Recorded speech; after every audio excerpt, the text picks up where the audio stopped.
ଓ hello ଭାଇମାନେ, ମୋ ନାଁ ହେଉଛି ସୁନୀଲ ଆଉ ଆପଣମାନେ ଦେଖୁଛନ୍ତି Sunil free fire YouTube channel. ତ ଆଜିର ଭିଡ଼ିଓରେ ମୁଁ ଆପଣମାନଙ୍କୁ ଜଣାଇ ଦେବାକୁ ଚାହୁଁଛି ଯେ ଫ୍ରି ଫାୟାର ଗେମ୍ରେ ଆସିଛି ଏକ ବହୁତ ବଡ଼ ପ୍ରୋବ୍ଲେମ୍। ସେହି ପ୍ରୋବ୍ଲେମ୍ଟି କ'ଣ ଯଦି ଆପଣ ଜାଣିବାକୁ ଚାହୁଁଛନ୍ତି ତ ଭିଡ଼ିଓଟିକୁ ଲାଷ୍ଟ ପର୍ଯ୍ୟନ୍ତ ନିଶ୍ଚୟ ଦେଖନ୍ତୁ। ତ ଭାଇମାନେ, ଇଣ୍ଡିଆନ୍ ସର୍ଭର କହିଲେ ଆମେ ତିନୋଟି ଦେଶକୁ ବୁଝିଥାଉ, ଇଣ୍ଡିଆ, ବାଂଲାଦେଶ ଆଉ ନେପାଳ। ତ ବର୍ତ୍ତମାନ ଏହି ବାଂଲାଦେଶ ସର୍ଭରକୁ ଆମର ଇଣ୍ଡିଆନ୍ ସର୍ଭରଠୁ ଅଲଗା କରାଯାଇଯିବ।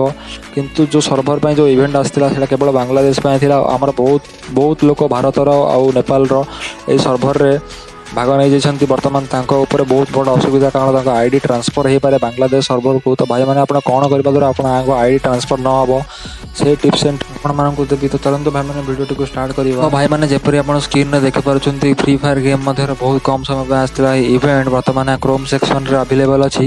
ତ ଭାଇମାନେ, ଏହି ଇଭେଣ୍ଟରେ କେବଳ ବାଂଲାଦେଶର ପ୍ଲେୟରମାନଙ୍କୁ ପ୍ରି ରେଜିଷ୍ଟର କରିବାର ଥିଲା। ମାତ୍ର ବହୁତ ଗୁଡ଼ାଏ ଇଣ୍ଡିଆନ୍ ସର୍ଭର ଆଉ ନେପାଳ ସର୍ଭର ପ୍ଲେୟରମାନେ ଏଠି ପ୍ରି ରେଜିଷ୍ଟର କରିଦେଇଛନ୍ତି, କାରଣ ତାଙ୍କୁ ଲାଗିଲା ଯେ ଏହି ଜର୍ସି ଏବଂ ସ୍କାର୍ଫ ଆଉ ପିଆନୋ ବେଟ୍ ତାଙ୍କୁ ମିଳିଯିବ। ମାତ୍ର ସେମାନେ ଭୁଲ ଥିଲେ। ତ ଭାଇମାନେ, ଯଦିଓ ଆପଣ କରିଛନ୍ତି କ'ଣ ଆପଣଙ୍କ ଆଇଡି ସତରେ ବାଂଲାଦେଶ ସର୍ଭରକୁ ଟ୍ରାନ୍ସଫର ହୋଇଯିବ, ତ ଭିଡ଼ିଓଟିକୁ ଲାଷ୍ଟ ପର୍ଯ୍ୟନ୍ତ ନିଶ୍ଚୟ ଦେଖନ୍ତୁ ଭାଇମାନେ। ତ ଭାଇମାନେ, ଆପଣମାନଙ୍କୁ ଡରିବାର ବିଲକୁଲ ବି ଦରକାର ନାହିଁ ଭାଇମାନେ, କାରଣ ଏହା ଥିଲା ଏକ ଆକ୍ସିଡେଣ୍ଟ ଯାହାକି ଭୁଲବଶତଃ ଘଟିଯାଇଛି। ତ ଭାଇମାନେ, free fire Indian officially announce କରିଦେଇଛି ଓ ଏକ ପୋଷ୍ଟର ସେୟାର କରିଛି, ଯାହାଦ୍ୱାରା କି ଏହା ସିଓର ହେଇଯାଉଛି ଯେ ଆମର ଆଇଡି ବାହାର ଦେଶର ସର୍ଭରକୁ ଟ୍ରାନ୍ସଫର ହେବ ନାହିଁ। ତ ଭାଇମାନେ, ଚାଲନ୍ତୁ ମୁଁ ଆପଣଙ୍କୁ ସେହି ପୋଷ୍ଟରଟି ଦେଖାଉଛି। ତ ଭାଇମାନେ, free fire Indian officially announce କରିଛି। ଏହି ପୋଷ୍ଟରରେ ଆପଣ ପଢ଼ିପାରୁଥିବେ। ଚାଲନ୍ତୁ ମୁଁ ଆପଣଙ୍କୁ ପଢ଼ିକି ଶୁଣାଇଦେବି। ଏହି ପୋଷ୍ଟରରେ ଲେଖା ହେଇଛି ଯେ, ତ ଭାଇମାନେ, ଯେଉଁ ଭାଇମାନେ ଏଠି ଭୁଲବଶତଃ ପ୍ରି ରେଜିଷ୍ଟର କରିଦେଇଛନ୍ତି ବାଂଲାଦେଶ ସର୍ଭରରେ, ଗରିନା ଫ୍ରି ଫାୟାର କହୁଛି ଯେ ଆପଣମାନଙ୍କୁ ଭୟଭୀତ ହେବାର ବିଲକୁଲ ବି ଆବଶ୍ୟକ ନାହିଁ। ଆପଣଙ୍କର ଆଇଡି ବାଂଲାଦେଶ ସର୍ଭରକୁ ଟ୍ରାନ୍ସଫର ହେବ ନାହିଁ।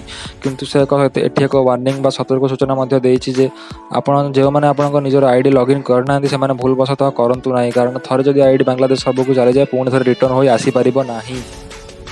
ତ ଭାଇମାନେ, ଯଦିଓ ଆପଣଙ୍କୁ ଏ ଭିଡ଼ିଓଟି ପସନ୍ଦ ଆସିଛି ତ ଭିଡ଼ିଓଟିକୁ ଲାଇକ୍, ସେୟାର ଓ ସବସ୍କ୍ରାଇବ୍ କରିବାକୁ ବିଲକୁଲ ବି ଭୁଲିବେନି ଭାଇମାନେ, କାରଣ ଆମେମାନେ ବହୁତ ପରିଶ୍ରମ କରି ଆପଣମାନଙ୍କ ଏ ଭିଡ଼ିଓ ଆଣୁଛୁ ଭାଇମାନେ। ତ ଭିଡ଼ିଓଟିକୁ ଯଦି ଆପଣ ଲାଇକ୍, ସେୟାର ଓ ସବସ୍କ୍ରାଇବ୍ କରିବେନି ତ ଆମମାନଙ୍କୁ ମୋଟିଭେସନ୍ ମିଳିବନି ଭାଇମାନେ।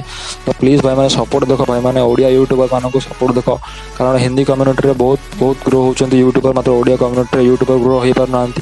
ତ ପ୍ଲିଜ୍ ଭାଇମାନେ, ଭିଡ଼ିଓଟିକୁ ଲାଇକ୍, ସେୟାର ଓ ସବସ୍କ୍ରାଇବ୍ କରିବାକୁ ବିଲକୁଲ ବି ଭୁଲନ୍ତୁ ନାହିଁ। ମିଳିବା ଆମେ ଆମର ଏକ ନୂଆ ଭିଡ଼ିଓ।